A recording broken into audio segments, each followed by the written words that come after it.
Ponto final. A gente sabe como é confuso estar no meio do caminho. Não sei se você já teve a experiência daquela viagem que não acaba nunca. Quando é que a gente vai chegar, né?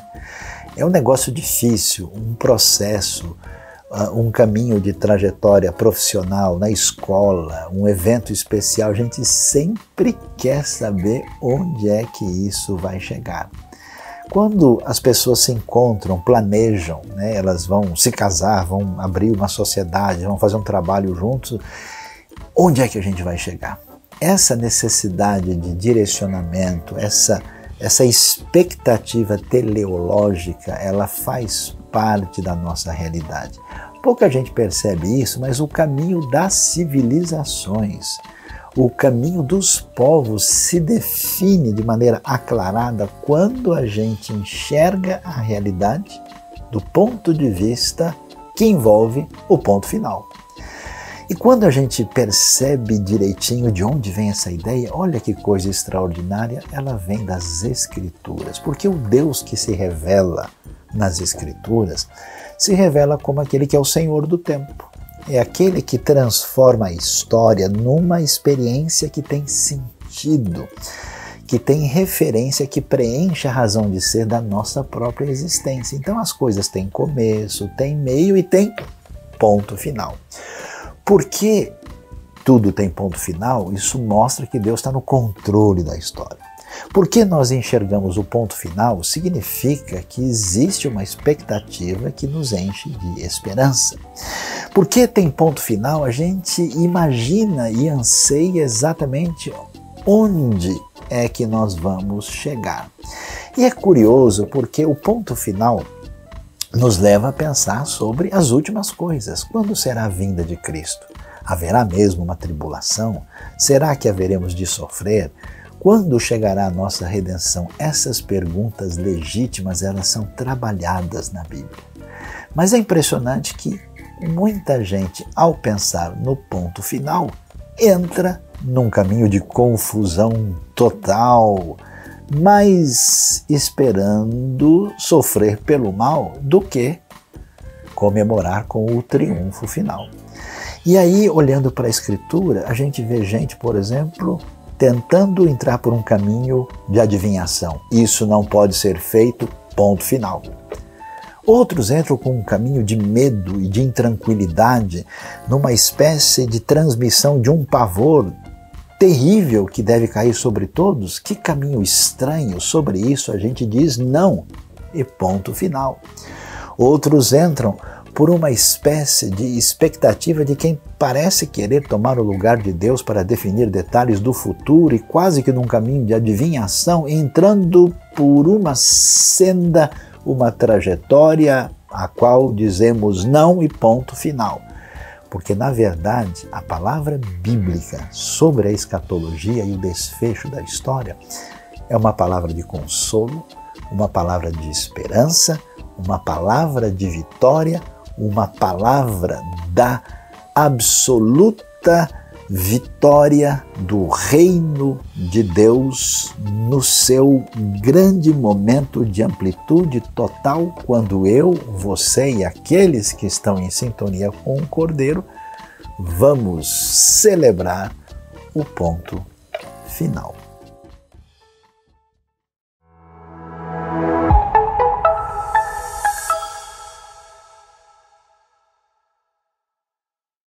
Bom dia, boa tarde, boa noite. Bem-vindos à celebração de Ivinyu, para o culto de adoração de nosso Deus. Porque só Ele é o único que merece toda honra, toda glória e todo louvor. A palavra de Deus diz no Salmo 100: Cantem hinos a Deus, o Senhor, todos os moradores da terra. Adorem o Senhor com alegria e venham cantando até a sua presença. Convidamos a cada um de vocês para deixar a um lado todas as preocupações de saúde, de finanças, de relacionamento e ficar seus olhos só no Deus, porque Ele quer te ouvir, Ele quer te falar, Ele quer te abençoar hoje, através do culto da palavra de louvor. Vamos adorar juntos? Combinado? Um grande abraço.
Olá, gente, tudo bom? Meu nome é Bianca e eu faço parte do Ministério Integre Jovens, que é o Ministério de Jovens da IBNU.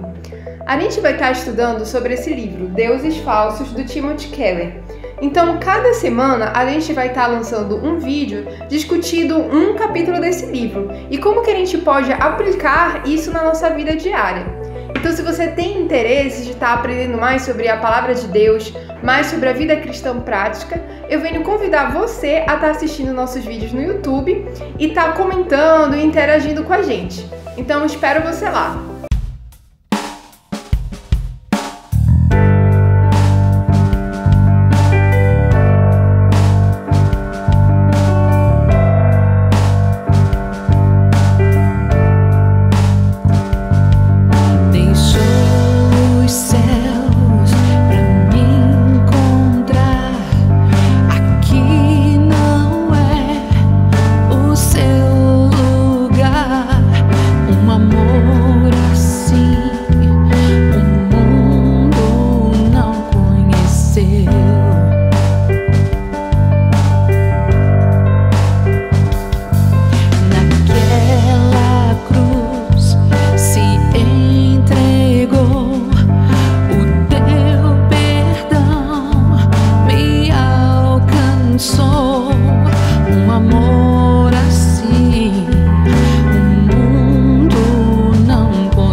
Olá a todos que têm acompanhado a nossa celebração. É muito bom ter você em mais um momento em que podemos agradecer ao Senhor e também pedir por todas as necessidades que conhecemos de familiares, amigos, irmãos e pessoas que estão enfrentando os desafios desse momento. Por isso eu convido você a participar conosco desse momento e também lembrar-se em suas orações durante a semana desses motivos.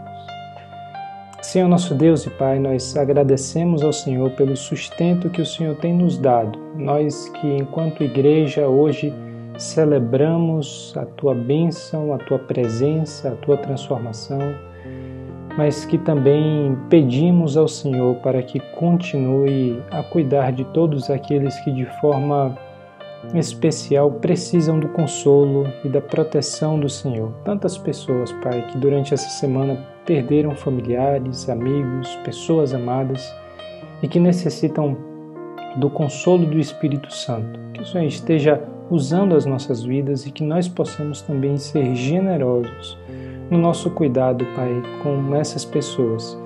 Pedimos ao Senhor que esteja renovando o ânimo de todos nesse período estendido de restrições, de dificuldades, que o Senhor esteja nos dando capacidade e criatividade para lidar com as necessidades enquanto comunidade, de estar próximos um dos outros.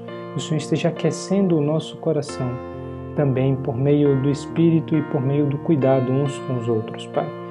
Que o Senhor esteja nos dando sensibilidade depois de tanto tempo ouvindo notícias difíceis para que nós não venhamos a ser insensíveis à dor do próximo. Renova-nos numa direção de amor e cuidado uns com os outros. Nós pedimos ao Senhor que também nos dê sabedoria em todas as decisões, no cuidado com os nossos familiares, no cuidado com os nossos irmãos e no cuidado com o reino do Senhor, o nosso trabalho e empenho em fazer a obra que o Senhor nos deu, Pai. Em nome de Jesus que agradecemos e pedimos por isso. Amém.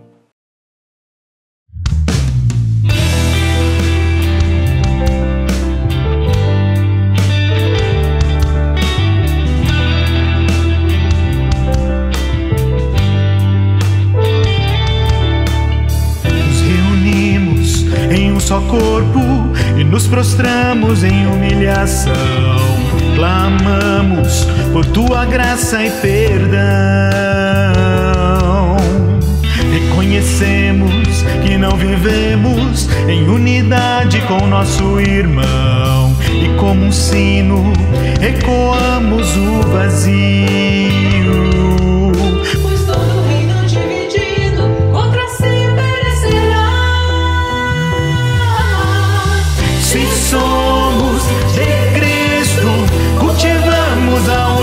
Entre irmãos, deixando de lado as diferenças e segregação, para que o mundo creia que o Pai o enviou. Sejamos um no amor, oh, oh, oh, oh. Sejamos um no amor.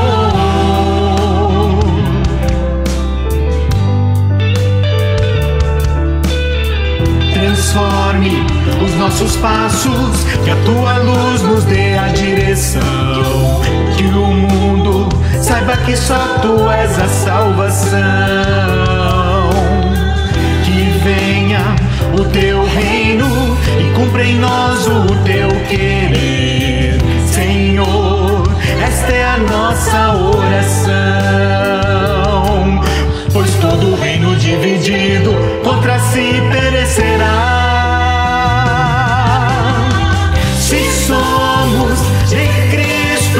Cultivamos a unidade entre irmãos, deixando de lado as diferenças e segregação, para que o mundo creia que o Pai o enviou. Sejamos um no amor, oh, oh, oh, oh. Sejamos um no amor.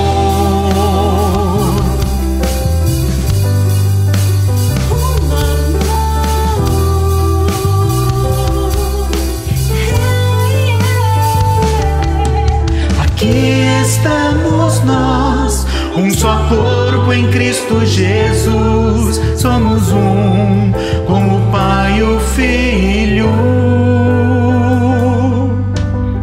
Se somos de Cristo, cultivamos a unidade entre irmãos, deixando de lado as diferenças e segregação, para que o mundo creia que o Pai o enviou. Sejamos um no amor,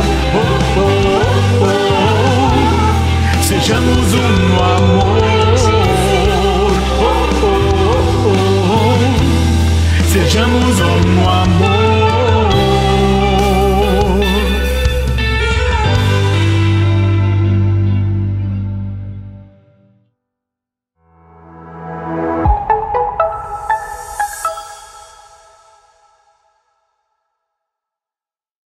Bom dia, graça e paz, amados. Nós estamos juntamente aqui do Paraguai. Eu sou o pastor Ramon Agüero, louvando com vocês nesta celebração tudo especial, que na verdade nós estamos muito gratos a Deus especialmente pela recuperação da minha esposa Joniceia. Eu quero compartilhar com vocês que nós passamos um momento muito difícil. Ela se contagiou com o vírus. Na verdade foi 2 semanas muito crítico, e graças a Deus ela hoje está muito bem, já proximamente vai retomar o trabalho na escola. Então quero louvar a Deus de uma maneira muito especial com vocês nesta manhã, nesta celebração tudo especial com a Igreja Batista Nações Unidas, juntamente com minha família. Que Deus abençoe vocês. Obrigado pela oração. Cada oração que vocês elevaram a Deus, estão elevando a Deus, estão chegando no trono da graça. Então nós estamos muito felizes, muito gratos a Deus por essa vitória que Deus tem nos dado. Nós temos alcançado pela graça e misericórdia de Deus. Deus abençoe. Um abraço tudo especial. Estejam orando também pelas filhas que nós temos, a Joyce e a Julie, que estão na faculdade e esperando também concluir os seus estudos. Um abraço, tudo especial, que Deus abençoe. Estamos felizes com as coisas que Deus tem feito através da IBNU e agradecemos muito todos aqueles que têm cooperado e investido nesse ministério. É importante compartilhar com todo mundo.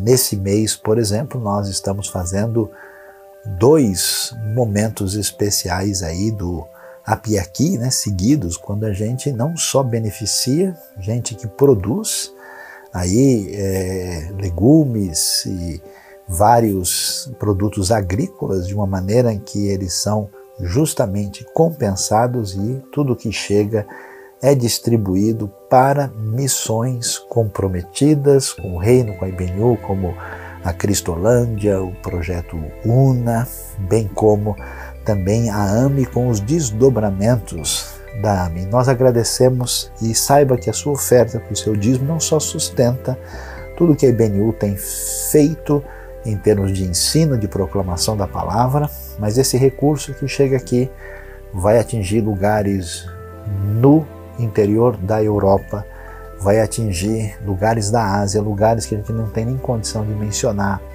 na África.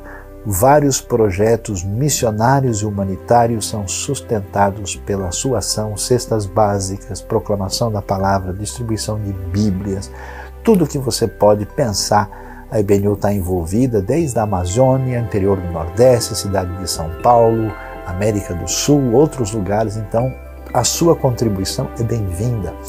E nós pedimos que você seja parceiro nosso. E nós agradecemos a Deus porque nesses tempos difíceis Deus não deixou faltar esse encaminhamento para o crescimento e a multiplicação do reino. Então nós podemos dizer: Deus bondoso, Pai amado, louvado seja o teu nome. Nós te agradecemos, Senhor, pela oportunidade de te servir e pedimos que os recursos continuem sendo encaminhados para a multiplicação do teu reino, para a ministração da tua palavra e para um desdobramento daquilo que nós podemos oferecer aos nossos irmãos e aos mais necessitados. Nós te louvamos e te agradecemos em nome de Jesus. Amém. Deus abençoe você Deus abençoe todos os projetos da IBNU.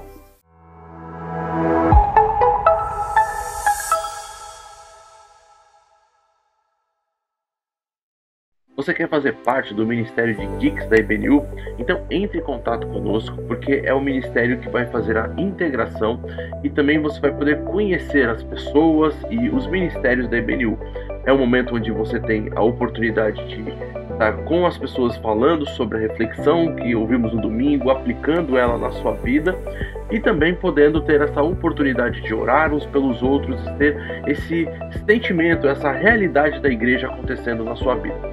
Então entre em contato com a gente para você saber qual geek você pode fazer parte, qual é o melhor dia e horário para você. E também se você tem interesse de participar conosco, de fazer os resumos das reflexões de domingo. O resumo é esse resumo que vai para os líderes de geeks, para que a gente possa então ter um ambiente ali de conversa, algo um pouco mais direcionado. Entre em contato comigo também, para que você possa ser treinado e fazer parte desse ministério. Se você quer, além de participar de um geek, fazer resumo, também liderar um geek, é uma grande oportunidade. Nós queremos abrir novos geeks para o segundo semestre, então quem sabe você pode se engajar nesse ministério.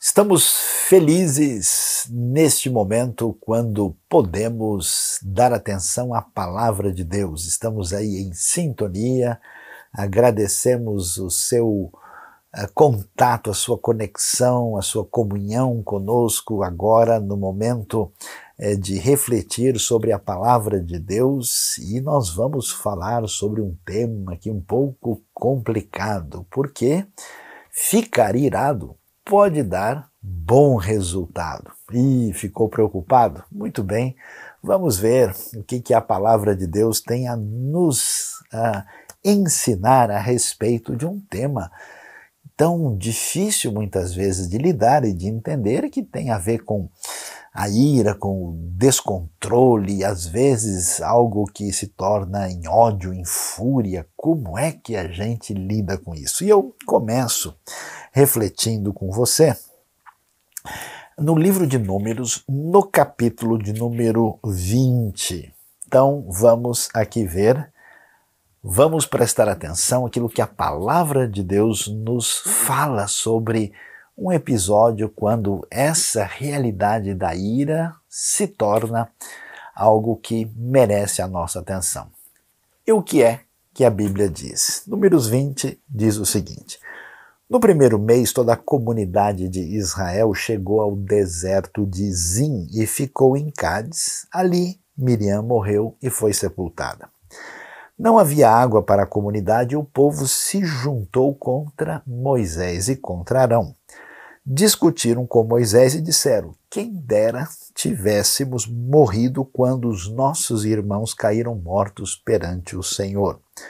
Por que vocês trouxeram a Assembleia do Senhor a esse deserto para que nós e os nossos rebanhos morrêssemos aqui? Porque vocês nos tiraram do Egito e nos trouxeram para esse lugar terrível. Aqui não há cereal, nem figos, nem uvas, nem romãs, nem água para beber. Moisés e Arão saíram de diante da assembleia para a entrada da tenda do encontro e se prostraram rosto em terra, e a glória do Senhor lhes apareceu. E o Senhor disse a Moisés: pegue a vara e com o seu irmão Arão reúna a comunidade e diante desta fale aquela rocha e ela verterá água. Vocês tirarão água da rocha para a comunidade e os rebanhos beberem. Então Moisés pegou a vara que estava diante do Senhor, como este lhe havia ordenado. Moisés e Arão reuniram a assembleia em frente da rocha e Moisés disse: escutem, rebeldes, será que teremos que tirar água desta rocha para lhes dar? Então Moisés ergueu o braço e bateu na rocha 2 vezes com a vara, jorrou água e a comunidade e os rebanhos beberam.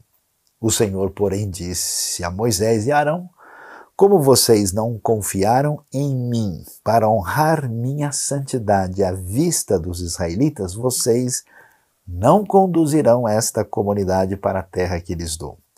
Essas foram as águas de Meribá, onde os israelitas discutiram com o Senhor e onde ele manifestou sua santidade entre eles. Esse texto é bastante curioso e chama a nossa atenção, porque a gente lê isso e fica um pouco assim preocupado, né? Puxa, mas Moisés parece ter sido gente boa em toda a sua trajetória, e aí de repente parece assim que ele teve um momento em que ele esquentou a cabeça e ali ele fez algo que nem parece algo tão sério assim, e de repente ele perde a oportunidade, o privilégio de entrar na terra prometida porque ele foi vencido por um momento de ira. E nós devemos perguntar, né, se essa realidade do texto bíblico faz sentido, né? Como é que a gente pode, né, observar essa situação para entender como que se lida com a ira? Será que é verdade que ficar irado vai deixar todo mundo num contexto muito complicado, ou será que ficar irado pode dar bom resultado? Olhando para o texto de Números, vamos entender o que acontece aqui. Nós vemos que o povo está nesse contexto difícil de atravessar o deserto, né? A gente precisa também entender esse cenário, né? Eles saíram de uma situação de estabilidade, saíram de uma zona de conforto, né? Essa libertação divina tem o objetivo de encaminhar o povo para uma libertação que não é só externa, é interna também. Então eles vão conhecer a Deus, vão entender os princípios de Deus, precisam ser ensinados, e isso é difícil de lidar. E nesse caminho surgem diversos momentos de frustração, de aborrecimento, que aliás é exatamente, digamos assim, a raiz daquilo que tem a ver com a ira, com a fúria que toma conta da nossa vida. Como é que a gente entende isso? O que é a ira? O que é ficar irado? A ira está relacionado com uma indisposição emocional expressiva, forte, de frustração e de revolta diante de uma circunstância que nos traz algum tipo de incômodo. Então, a ira coloca claramente para nós a nossa reação diante do cenário daquilo que se apresenta para nós, dizendo o seguinte: olha, você não está no controle. Tudo que você pensou, que você sonhou, que você planejou, não deu certo, e então nesse momento nós nos sentimos meio que roubados, né, na nossa condição de poder organizar, estruturar e fazer as coisas conforme aquilo que a gente gostaria que acontecesse. E é complicado porque esse destempero, né, essa atitude assim de descompasso interno, efervescente, que se desdobra para as relações externas, né, é tão sério que Provérbios, por exemplo, vai dizer, né, é um livro que lida muito com isso, e você deve aí prestar atenção a esse manual de viver uma vida adequada. Provérbios diz em capítulo 29, verso 22, o homem irado provoca brigas e o de gênio violento comete muitos pecados. Então a ira é um grande problema. A Bíblia apresenta uma crítica, né, ao sujeito que fica irado, aquele que perde o controle, aquele que vai na direção mais assim inadequada de lidar com as suas emoções, especialmente no seu ambiente relacional. E como nós estamos pensando como igreja, né, como povo de Deus, estamos falando exatamente nesse mês de comunhão, né, como é que a ira pode entrar em ação no povo de Deus que deve viver em comunhão e em união para praticar, colocar em prática a missão. O que é que a gente vai observar? O povo então é atingido por essa circunstância difícil, e se você prestar atenção no texto, não tem nada assim muito muito sério, muito inadequado. O texto até vai dizer que ele chega num lugar onde não tem água. Meu amigo, você tem uma coisa que a gente tem a razão de pedir, né, e de solicitar, é exatamente água, né? Então eles chegam e, claro, estão no deserto, perderam a sua situação de estabilidade anterior, estão caminhando na direção dessa terra, estão sendo treinados a aprender a depender de Deus e andar pela fé e a partir da promessa da palavra divina, sob a liderança de Moisés e Arão, e nada disso é muito fácil. Então eles também perdem a paciência e começam a reclamar. E você sabe que de reclamação em reclamação a gente causa confusão e põe em xeque a nossa união. Eu acho interessante isso e muito importante prestar atenção nesse assunto, porque grande parte do prejuízo do povo de Deus, das igrejas de Cristo, na sua missão, tem a ver mais com relacionamento do que com qualquer outra coisa. Exatamente os momentos de fúria, de ira, de contenda, de desenlace relacional é que causam os problemas. Você vai ver isso na Bíblia, né? Você vê, logo no começo você tem Caim e Abel, daqui a pouco você tem Esaú e Jacó. Aliás, antes já tem José e os seus irmãos, né? Ou seja, na história da redenção o que não falta é confusão entre irmão e irmão. E nessa caminhada, então, voltando ao texto lá de Números, eles perdem a paciência e reclamam. E nesse momento, então, eu acho muito interessante como Deus parece não se incomodar com nada, né? Quando diante dessa manifestação aí de rebeldia, olha, Moisés, que pena que a gente não morreu lá atrás, por que você tirou a gente do Egito, né? Aquelas coisas que o pessoal fala quando está de cabeça quente, não pensa direito para falar, isso que sai da boca daqueles que estão representando a comunidade ali, todo mundo começa, né, com aquela lamúria, com aquilo que tradicionalmente tem sido chamado de murmuração, de reclamação, rebelião. Moisés e Arão vão então estar diante do Senhor. É interessante, o texto fala assim do contraste dessa instabilidade com a santidade de Deus. Esse é o termo que aparece ali no cenário. E eles fazem isso e é curioso o que Deus diz. Deus reage, eu acho tão interessante e é tão bom a gente aprender isso, porque em vários momentos quando a ira humana se manifesta, você vê que Deus aparece de uma maneira assim, quase como se nada estivesse acontecendo. Deus diz, olha, o pessoal quer água, legal, né? Então vamos arrumar água para eles. Então você faça o seguinte, né? A orientação divina, ela entra em desalinhamento com esse transtorno interno que nós vamos ver inicialmente no povo e que vai ser refletido em Moisés e em Arão, né? Deus diz, basta falar com a rocha e a rocha vai trazer aí, vai verter, vai jorrar água para todo mundo. E aqui nós vamos ver o que acontece. Moisés se irrita, Moisés perde a paciência.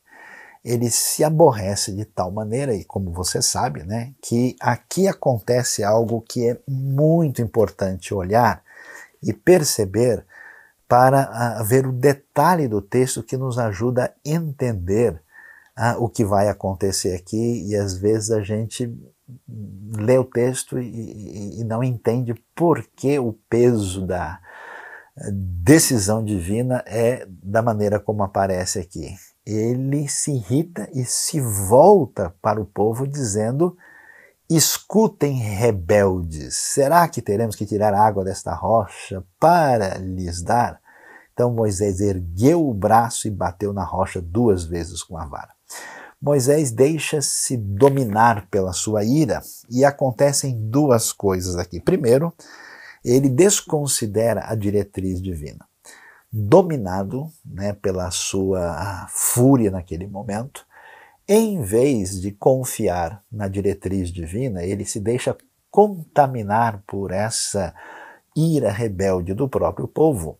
E assim deixa de confiar em Deus, porque o confiar em Deus é uma coisa muito curiosa. Confiar em Deus tem a ver com atitudes simples.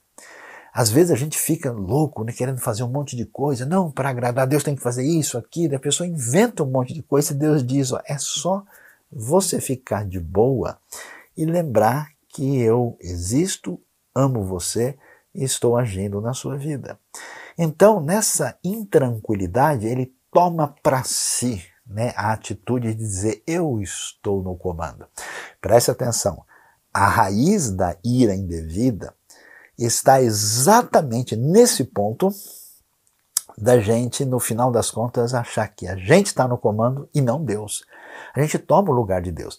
É interessante que a tradição judaica tem um sábio muito famoso, né, Moshe ben Maimon, o famoso Maimônides, e uma das coisas que ele disse, que é muito interessante sobre isso, ele disse que quem se entrega à ira, na verdade, está praticando idolatria. Uau, como é que pode ser um negócio desse, né? Mas a raiz disso está exatamente aí, é que a gente tem tanta certeza que a gente tem o domínio, o controle, que as coisas estão nas nossas mãos e que elas vão acontecer conforme a decisão da nossa vontade, que quando elas não acontecem, a gente então tem essa convulsão interna, né? Esse vulcão aí que manifesta-se até de maneira confusa, desordenada e, vamos assim dizer, com uma energia desmedida, e aí saia da frente quem estiver por perto.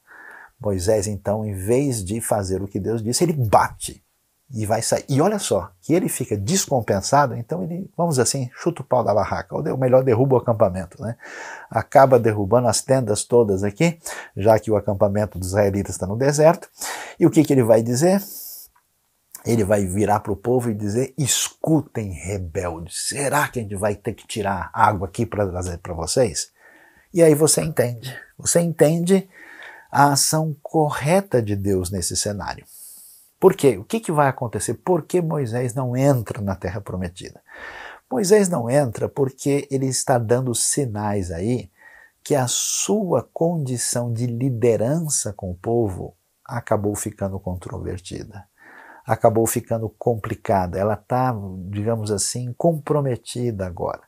Ele foi, e com certeza, é um dos maiores líderes da história de Israel, e serviu e servirá bem até lá. Mas depois, na entrada da terra, na continuação com os desafios que envolvem a conquista, que será protagonizado por Josué, Moisés não terá condições de prosseguir, né? Dependendo do momento da história, Deus muda a liderança de acordo com aquilo que é adequado para os seus propósitos e o seu projeto maior. É interessante observar isso. Moisés, então, digamos assim, perde um pouco de condição da sua liderança, porque a liderança adequada é a liderança que não se deixa dominar pela inconstância e instabilidade dos liderados. Porque se os liderados estão descompensados, o líder precisa estar de tal forma que ele consiga lidar com essa situação e ele se entrega. Então, nesse momento, Moisés mostra que a sua condição de fato está fragilizada porque ele se entregou indevidamente à ira, e a ira pecaminosa. E aqui é importante a gente prestar atenção nisso. A Bíblia tem uma série de diretrizes dizendo, olha, tome cuidado com a pessoa que é furiosa, você não deve andar junto de quem assim se entrega à fúria, à ira. Quando você lê, por exemplo, em Gálatas, capítulo 5, olhando o texto que vai nos falar sobre aquilo que é classificado como as chamadas obras da carne, as manifestações daquilo que se opõe à vontade de Deus, é muito interessante. Você tem o contraste, né, daquilo que é chamado o fruto do Espírito, e as obras da carne, elas estão expressas, e você pode acompanhar comigo, né, a partir do verso 19, nós temos uma lista, e preste atenção em algumas delas. Atenção, né? Se fala de imoralidade, libertinagem, impureza, idolatria, feitiçaria, atenção, ódio, discórdia, ciúmes, ira egoísmo, dissensões, facções e inveja. Depois tem embriaguez, orgia. Você percebe que a maioria das obras da carne estão relacionadas com a ira desmedida. A ira que envolve essa atitude semelhante ao procedimento que Moisés teve. E a gente vai ver, inclusive, esse elemento de ira na vida de Moisés quando você lê, por exemplo, o episódio de Êxodo capítulo 32, quando o povo faz o bezerro de ouro, e Moisés desce, né, depois de ter estado na presença de Deus. O texto é muito interessante porque ele estava lá, né, junto com o Senhor, recebendo a grande revelação das tábuas da lei, mas quando acontece o que acontece, verso 19 diz, quando Moisés aproximou-se do acampamento e viu o bezerro e as danças, e irou-se, jogou as tábuas no chão, ao pé do monte, quebrando-as. Meu amigo, nosso querido Moisés aqui está com os sentimentos muitas vezes aí descompensados. Imagina só você receber as tábuas do próprio Deus escritas pelos dedos de Deus, e quando você vê aquilo que de certa forma ele já sabia, Deus tinha dito, olha, o pessoal lá perdeu o caminho. Ele pega aquilo e arrebenta no chão. Então você vê os desdobramentos da ira. E por que nós devemos nos preocupar com isso? Porque a ira de fato é um problema. Você vê confusões terríveis entre as pessoas, né? A Bíblia, como é um livro muito, mas muito voltado para a realidade prática na nossa vida, ela não esconde nada disso. A Bíblia não é um monte de historinhas cor-de-rosa que parecem simpáticas como muitos livros religiosos são. Não, você vê, Abraão e Ló são parentes, estão na terra, eles têm um desentendimento e não dá para ficar mais juntos. Nós vamos para um lado, eu vou para o outro. Então você escolhe, eu vou para outro lugar. Então esses relacionamentos complicados, eles aparecem com frequência. Se você for procurar, né, ira, fúria, indignação na Bíblia, você vai encontrar um monte de situações dessas, e os resultados são os piores possíveis no que diz respeito aos desdobramentos para a nossa vida. A ira, portanto, ela é um problema para a própria pessoa, né? O sujeito irado, parte da ira, parte dessa atitude ilusória de ter controle da situação, e quando isso não acontece, isso se torna uma frustração quase que vulcânica, parte disso se volta contra a própria pessoa. É quase que um processo assim de autodestruição. É algo terrível, né? A gente vê isso não só no nível assim pessoal para consigo mesmo, mas principalmente para com a relação com o próximo. Por isso é um grande desafio dentro do contexto da comunidade da fé. Quantos casos de divisão você tem no povo de Deus causado por dissensão, por contenda, por ofensa? E tudo isso é fruto desse elemento que leva a gente a achar que a gente está no domínio da situação. E isso é tão sério que você vai ver que protagonistas da fé, talvez quem a gente coloca assim, né, no mesmo patamar de protagonismo na história bíblica, como o próprio Moisés. E Moisés perde a entrada, exatamente a entrada na terra prometida, por causa da ira que tomou conta da sua caminhada, e em outras situações Moisés mostra essa sua fragilidade. Então a gente pergunta, ok, muito bem, estou ficando preocupado porque às vezes eu esquento a cabeça, eu tenho um lado mosaico assim que de vez em quando, especialmente quando eu estou jogando bola com os amigos ou quando eu estou conversando com as amigas, de vez em quando sobe o sangue, né? Aquela coisa assim chega. Então quer dizer que eu sou uma pessoa pior? Quer dizer que ficar irado sempre me deixará num contexto complicado? Vamos observar isso com mais atenção. Quando a gente lê Êxodo 32, a coisa é interessante porque não é só Moisés que fica irado. O curioso no texto é que, aí a gente vai começar a ter que pensar no assunto, a grande verdade é que não só Moisés fica irado, mas o próprio Deus é um Deus que, por definição, em tantas ocasiões também aparece como um Deus irado e muito irado. Por isso, quando a gente lê o episódio de Êxodo 32, é muito interessante ver como é que Moisés fala com Deus. O Moisés que a gente viu aqui, que o forte dele não é sempre a paciência, olha só o que ele diz quando ele conversa com Deus, depois daquilo que Deus diz para ele, no verso 9 do capítulo 32 de Êxodo. Disse o Senhor a Moisés: tenho visto que esse povo é um povo obstinado. Deixe-me agora para que a minha ira se acenda contra eles e eu os destrua. Depois farei de você uma grande nação. Moisés, porém, suplicou ao Senhor, o seu Deus, clamando: ó Senhor, por que se acenderia a tua ira contra o teu povo que tiraste do Egito com grande poder e forte mão? Que é isso?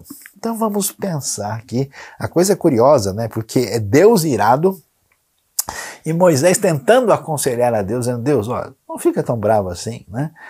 Fica curioso porque Deus traz um juízo sobre Moisés, né, por causa da sua ira, e agora Deus está nervoso e Moisés disse: não, Deus, vamos pegar mais leve, olha, o pessoal sabe como é que é, né? É interessante observar isso. Então a pergunta que a gente levanta é: será que ficar irado é sempre pecado?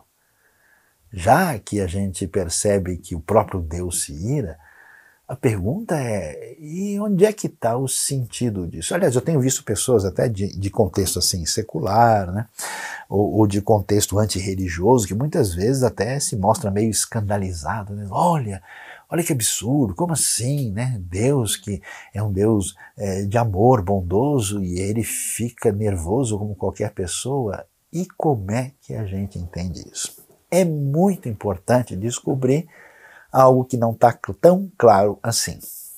Preste atenção, porque ficar irado nem sempre é pecado e muitas vezes traz bom resultado. Veja, por exemplo, quando nós lemos o livro de Efésios, capítulo 4, e o apóstolo Paulo vai orientar a comunidade como é que a gente vive, né, como igreja, como povo de Deus. Ele vai dizer uma coisa interessante para nós, que é o seguinte: quando vocês ficarem irados, tratem de apaziguar essa ira e não deixem o sol se pôr até que as coisas sejam resolvidas. Portanto, a maneira como esse texto descreve a ira é que a ira é uma coisa normal, é uma reação humana, é como se fosse assim uma grande energia que sai de dentro de nós, né? E aí você sabe, uma energia, você sabe muito bem o que é eletricidade, né? Um raio, por exemplo, cai num lugar, ele queima tudo e mata as pessoas e os animais que estão por ali. Agora, essa mesma energia elétrica, quando ela é direcionada, quando ela é canalizada, ela ilumina e traz vida para uma cidade, né? Ela traz aquilo que salva a vida de uma pessoa no hospital. Então a ira é algo mais ou menos assim, significa uma reação forte a um cenário desafiador que pede de nós uma espécie de reação compatível com essa realidade que está diante de nós. Por isso, não há nenhum problema em Deus ficar irado, porque a ira de Deus é uma reação forte da parte do Criador diante de tudo que representa uma atitude de pecado, de maldade, de injustiça, de atitude indevida diante do seu poder e, como nós vimos lá no livro de Números, da sua santidade.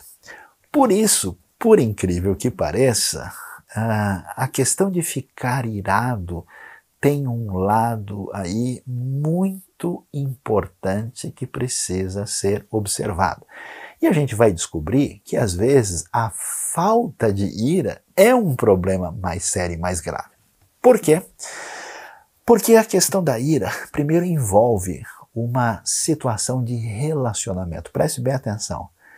Quando você nunca se indispõe com alguém, quando você nunca confronta uma pessoa, quando você nunca conversa com essa pessoa sério, você trata a pessoa com indiferença e distância, você de fato rompeu. Por isso é interessante, Provérbios mesmo diz que é melhor a repreensão sincera do que o chamado amor encoberto. Porque quando a gente está jogando limpo, a gente fala, né? Você expressa o seu sentimento, você fala a verdade. Então é melhor você ter, né, uns atritos, uns descompassos devidamente encaminhados com alguém, do que você agir com uma frieza e indiferença mortal que pode ter muito mais a ver com ódio do que com uma manifestação de uma ira que tem o objetivo final positivo.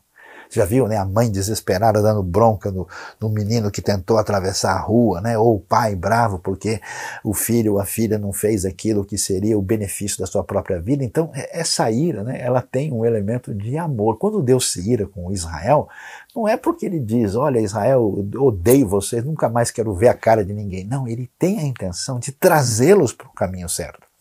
A ira divina tem a ver com a justiça. Por isso que Deus, que é o Deus de justiça, o Deus de rejeição daquilo que envolve a maldade, a opressão, a imoralidade, a todo tipo de atitude, ele manifesta isso tão nitidamente. E aí é que vem uma coisa interessante. Onde é que está o problema da ira? Por que é que existe o irado que está em pecado e o irado que está bem encaminhado e vai dar bom resultado? O que é que a gente vai entender? O problema da ira não está na ira em si. O problema da ira está no egocentrismo. Quando a gente fica irado com um motivo que, vamos dizer, não tem muita razão de ser, a gente vai mostrar que a nossa atitude ela é indevida tanto com respeito à razão da nossa ira, como a intensidade dessa ira. Tanto o que, como o porquê e até o quanto precisam ser considerados aqui. Quer ver um caso interessante? Olha que curioso, né? A gente vê isso. Você vai ver que não só Deus fica irado nas Escrituras e a sua ira é uma marca ligada à sua justiça, mas você vai observar que você tem elementos de ira marcados por total futilidade. Quer ver? Quando Jesus, em Marcos capítulo 14, né, é ungido lá em Betânia, né, o texto nos diz, né, que ele estava lá na casa do Simão o leproso e veio uma mulher com um frasco de alabastro, né, muito caro, feito de nardo puro, e ela então quebra e derrama o perfume sobre a cabeça de Jesus. Jesus, né, como o texto diz, vai ser ungido, preparando para o seu sepultamento. Olha lá o que diz o texto. Alguns dos presentes começaram a dizer uns aos outros, atenção, indignados. Por que esse desperdício de perfume? Ele poderia ser vendido por 300 denários e o dinheiro ser dado aos pobres, e a repreendia severamente. Então o que a gente deve agora perguntar é, o que é que deixa a gente bravo? Por que é que eu me incomodo? A minha ira é causada porque alguém falou mal de mim? Ou porque eu estou sendo atingido no meu egocentrismo, na minha centralidade no mundo? Ou porque uma coisa que eu quero tanto que aconteça não aconteceu e eu acho que eu sou o Senhor da minha vida? Você observa que ninguém está nem aí, nem com a mulher, nem com o perfume, nem com Jesus, mas quando ele recebe, o pessoal fica revoltado. Eu tenho visto gente irada por inveja, por ciúme, pelas motivações mais banais. A ira mostra essa pecaminosidade que não se contém e ela explode como um vulcão. E nesse sentido, a razão da ira, a raiz pecaminosa e a intensidade delas são mortais. Mas você quer ver agora a diferença? Meu querido amigo, quem diria? Jesus é alguém que fica indignado. E não tem tantas vezes no Novo Testamento textos que falam sobre a ira e a indignação de Jesus. Você vai lembrar comigo, nós temos lá, por exemplo, o texto que vai aparecer em várias ocasiões, né, quando Jesus, por exemplo, vai fazer a famosa purificação do templo, né, e ele chega lá e o pessoal está ali agindo de uma maneira a prejudicar o espaço sagrado, ele chega lá, diz o texto, que ele começa a expulsar, Marcos 11, verso 15, os que estavam comprando e vendendo, e derrubou as mesas dos cambistas e as cadeiras dos que vendiam pombas e não permitia que ninguém carregasse mercadorias pelo templo. Quando Jesus viu o pessoal fazendo do templo um lugar de explorar negócios para ganhar dinheiro em cima do povo de maneira inadequada e até exploratória, Jesus chegou forte e pegou pesado ali. Agora quer ver algo mais impressionante? Capítulo 10 de Marcos. Alguns traziam crianças a Jesus para que ele tocasse nelas, mas os discípulos repreendiam. Quando Jesus viu isso, ficou indignado e lhes disse: deixem vir as minhas crianças, não as impeçam. Veja as razões por que Jesus expressa sua indignação. Qual é a razão? Porque ele manifesta a sua ira. É necessário entender que aquilo que Deus criou em você, essa energia interna, essa capacidade de olhar a realidade à sua volta e de se sentir incomodado, é algo especial da parte de Deus. Se você não alinha a sua vida, se você continua querendo ficar no centro, se você não se deixa ser encaminhado pela graça e essa santa convulsão que vem da imagem de Deus que está em nós vai para o lado errado, você está em pecado.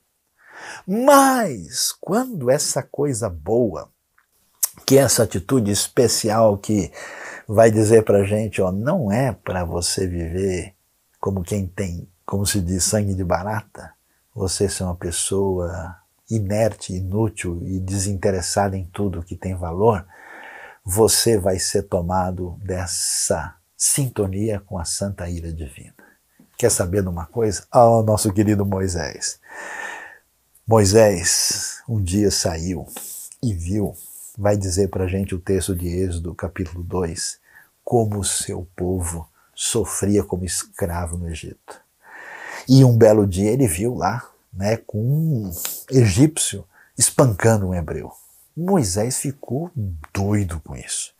Ele ficou revoltado e ele foi interferir, ele foi tomado por uma ira, atenção, ira aliada ao senso de justiça. E ele quis fazer alguma coisa. Não deu muito certo, porque ele não estava devidamente sintonizado com Deus, os resultados foram um problema, ele matou um egípcio, depois teve que fugir, o negócio deu ruim, mas você percebe que a motivação é essa. Você pega os profetas de Israel, esse pessoal não sabia ficar quieto. Eles vinham com força. É interessante isso, e aí a gente vai ver um negócio muito especial. Esses profetas eram tudo gente revoltada. Uma santa revolta, e era uma revolta interessante que às vezes, atenção, ela se voltava contra o próprio Deus. Há uma diferença tênue aqui. Às vezes existe uma atitude contra Deus que é egocêntrica, perversa, terrível e que Deus traz juízo sobre isso. Em outras vezes, é apenas a marca da nossa fragilidade. Eu acho tão curioso quando o Jonas fica doido com Deus. Porque, Deus, como assim? Esses caras são os piores indivíduos do mundo. Como assim você vai? E ele fica revoltado. E interessante que Deus fica de boa. Sabe, quando a gente está sabendo que a criança está nervosa ali e daqui a pouco isso vai passar, Deus nem dá atenção, nem responde. Dizendo, Jonas, espera aí, deixa eu te dar uma aula de teologia para você aprender como é que funciona. Ele fica de boa. Mas os profetas, eles tinham essa convulsão interna dentro deles e eles traziam a palavra divina. Você pega Isaías, Jeremias, pega o Abacuque. Abacuque, Deus, eu não entendo o que o Senhor está fazendo. Como assim o Senhor pode trazer os babilônios? E aí você vai ver, a palavra desses profetas é uma palavra de ai dos que fazem isso. Meu querido Amós, quando ele viu o pessoal na maldade, na injustiça, né? Vendendo ali o justo no tribunal por um par de sandálias e vendo toda a exploração, a perversidade, a idolatria. Ele vira assim, ó, vocês, ele chama o pessoal, os seus comilões e aí gordões que estão só enchendo a pança, suas vacas de Bazã, e pega pesado, ele chega junto, a palavra é assim, Abacuque diz isso, Isaías diz isso, todo mundo tem sangue nas veias com essa atitude que envolve essa conexão com a santa ira da parte de Deus. Agora é bom prestar atenção e tomar cuidado. Por quê? Porque ao mesmo tempo que a gente precisa entender que a ira é uma coisa natural, que tem a ver com aquilo que nós somos, que essa ira, ela precisa ser extravasada. Por isso que na Bíblia é normal, né? Deus nunca, jamais rejeitou qualquer pessoa porque ele abriu o coração e começou a dizer, Deus, como é que pode ser isso? Então você não pode ficar guardando um negócio dentro de você, que você se destrói por dentro, pode colocar para fora. Isso é uma coisa saudável. A ira vai mostrar para nós, ela é uma espécie de diagnóstico, se você está centralizado em você mesmo, nos outros ou em Deus. Então você precisa, né, ela é a chance assim, de cair a sua máscara, né, de mostrar onde é que está o centro da sua vida, qual é o tamanho da idolatria que você anda praticando e achando que você está no controle e no domínio das coisas.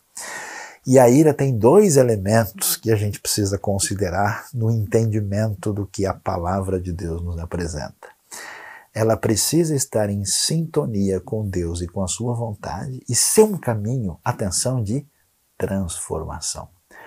Todo mundo na história bíblica que fez a obra de Deus, dirigido por Deus e causou transformação, era gente que se incomodava com a situação.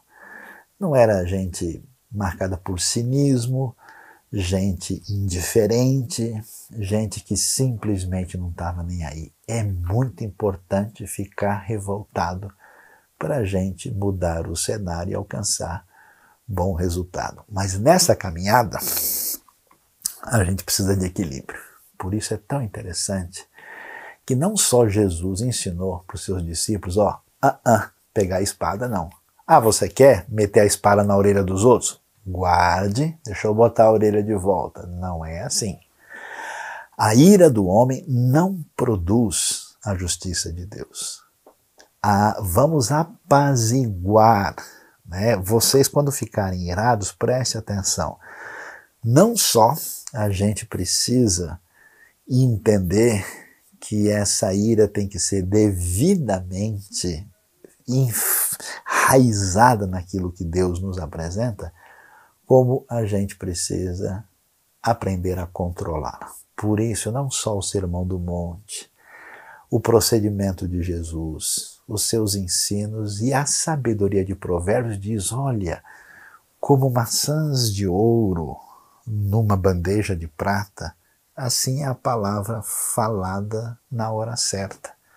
O tolo, ele logo fica irado e ele espraia a sua tolice, mas a pessoa sábia, ele sabe se conter. Aquele que contém o seu espírito é mais forte do que aquele que conquista uma cidade. Porque se nós devemos canalizar esse senso de inconformismo, esse incômodo, essa santa revolta diante do mal e da injustiça, ela tem que estar alinhada, como estão em Deus, a ira, junto com a misericórdia. E é tão interessante isso porque a crítica das obras da carne, a gente tem ali do lado o fruto do Espírito, que tem a ver com amor, bondade, benignidade.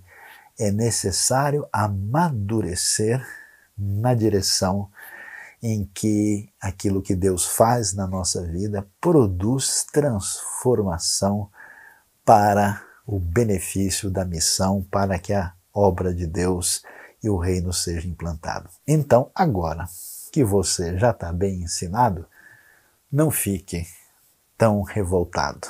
Não permita ficar irado, né? Não permita que o seu coração deixe você irado, a ponto de você ser levado ao pecado e ter o pior resultado, como nós vimos na vida de Moisés, mas permita sim, né, que a gente descobre a grande verdade agora, que ficar irado do jeito adequado, devidamente ensinado, pode sim trazer um excelente e bom resultado. Deus abençoe a sua vida, Deus abençoe o seu coração e vamos atuar juntos para a comunhão, para a transformação e a vitória do reino na prática da missão.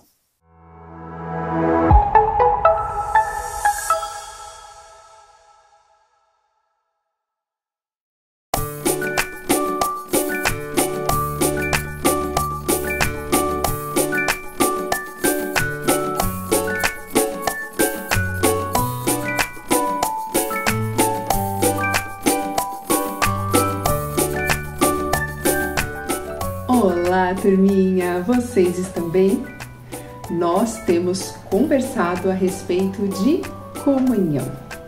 E hoje vamos recapitular o que já vimos e vamos ainda conversar sobre mais 2 desafios que são mandamentos que falam a respeito de como devemos tratar uns aos outros.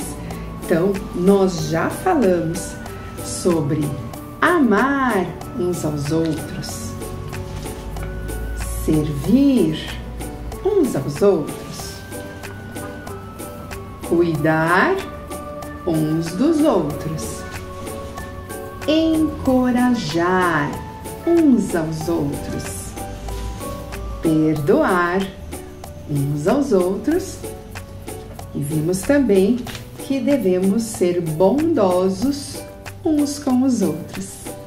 E hoje, na nossa caixa da comunhão, vamos ver que devemos consolar uns aos outros. Temos vivido momentos difíceis agora com a pandemia, o Covid e outras tantas situações que as pessoas passam e precisam de consolo. Então, vamos consolar uns aos outros. E, finalmente, a Bíblia fala que devemos orar uns pelos outros. Tantas pessoas precisando da nossa oração. Vamos orar uns pelos outros? Vamos fazer isso agora? Deus, são tantos os mandamentos que falam a respeito de como devemos tratar uns aos outros.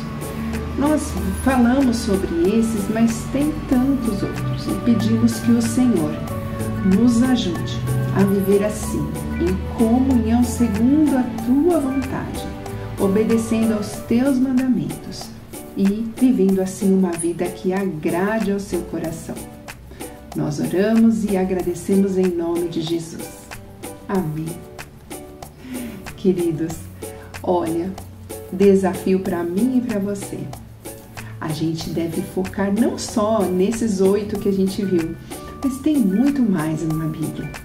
A gente deve buscar conhecer a palavra de Deus e colocá-la em prática. Então, que Deus nos ajude a conhecer mais a sua palavra, conhecer mais sobre esses mandamentos de como devemos tratar uns aos outros e que Ele nos capacite a viver dessa forma. Estejam ligados, porque Deus com certeza durante a semana vai mostrar para você vários momentos em que você pode colocar o que aprendemos em prática, tá bom? Então, Deus abençoe você, uma semana muito especial e até o nosso próximo encontro. Tchau!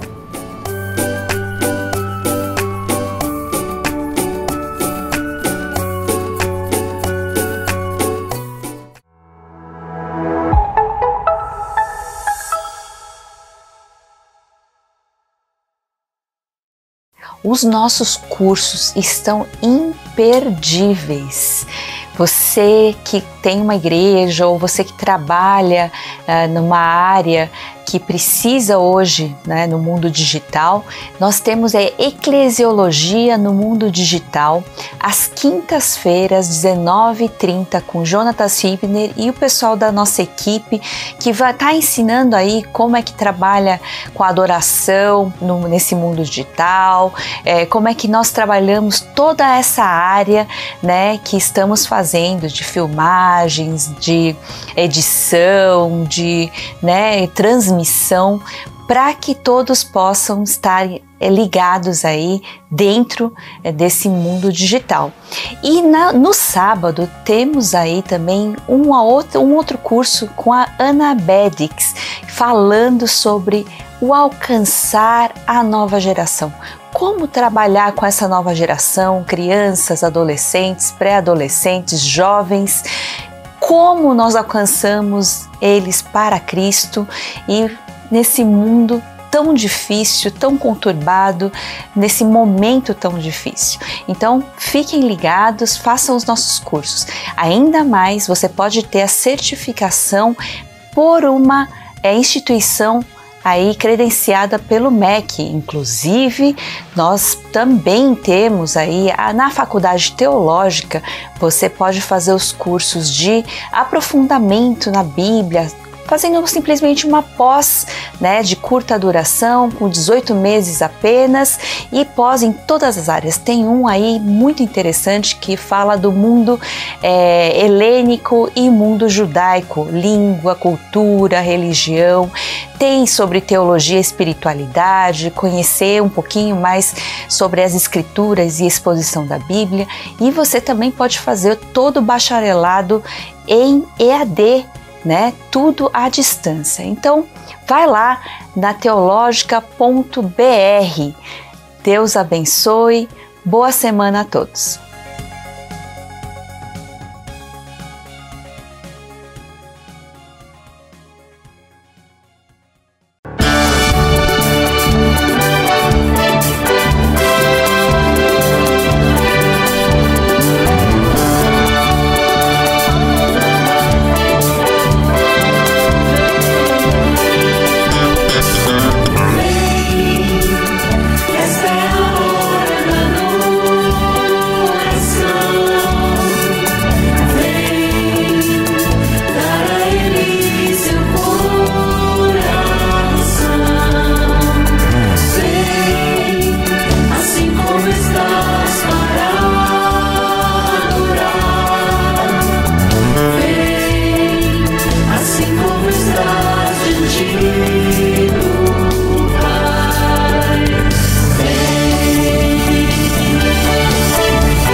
Música